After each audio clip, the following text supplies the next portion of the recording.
Where were we? The AI physicists.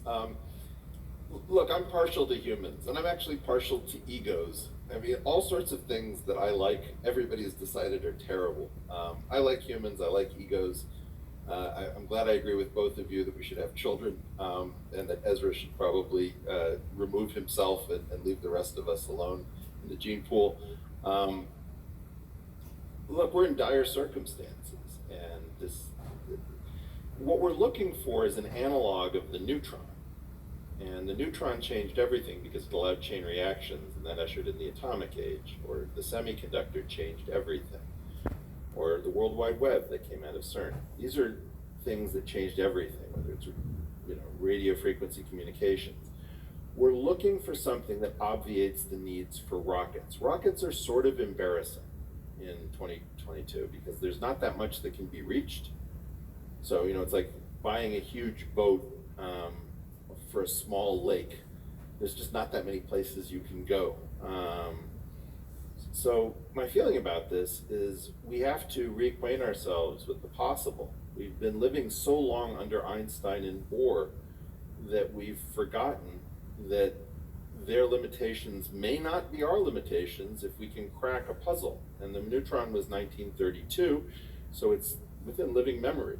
What we need to do is to reacquaint ourselves with the idea that finding a single new field or new way of looking at space-time or some adjustment to this order that has settled in, it's now almost 50 years old, is necessary for us to dream again. And nobody dreams about finding, Gilligan's Island was about an uncharted desert isle. It would be very weird to think about an uncharted desert isle in 2022 because we've mapped the Earth, but we haven't mapped the heavens. So I think it's really important to recognize that I fully support my friend Avi on his quest for the AI intelligences and the post-human discoverers, but I'm actually really optimistic that the next theories might have new possibilities for us humans, laden with ego though we may be, for us to survive each other. And I really believe that at some point Elon is going to get past his fascination with SpaceX rockets and using Mars as the sales job, and recognize that he stumbled onto a very correct paradigm, which is that we are in dire straits. If we don't get diversification, those humans are never going to build Avi's next level AI scientists. And I would really like to see ego come back in, people to be hyper motivated to put in 100-hour weeks, chasing dreams, and to try to acquaint us with the cosmos that we may be able to visit.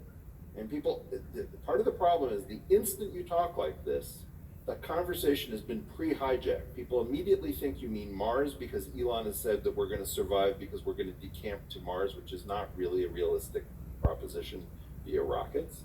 And then the next part of it is, you must be talking about faster than light travel, Alcubierre warp drives, or wormholes, because those are the only things that Einstein would allow you to use to dream about the cosmos.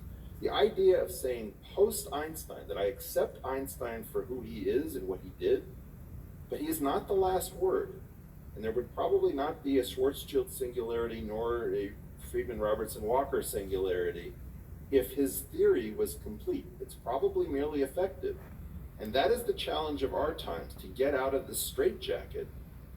So the thing that really attracts me to Avi's program, in part, is if there's a 1 in 10,000 chance that we might find a technology that makes use of science that we don't know yet, that's really worth doing, because it's not a paradigm that has ever occurred to us to get a technology beyond human. The only analog of this is biology, where you have a blind watchmaker, and the theory of selection means that there are pathways and pathways beyond pathways in a cell that do things that we don't understand. So the principle of natural selection has done a marvelous job engineering technologies we can only dream about. But the idea that something might have engineered probes and vehicles to visit us is an enticement to thinking about a cosmos that can be visited, and certainly not by rockets for those of us with humans, families, and egos who I'm huge fans of and remain so to this day.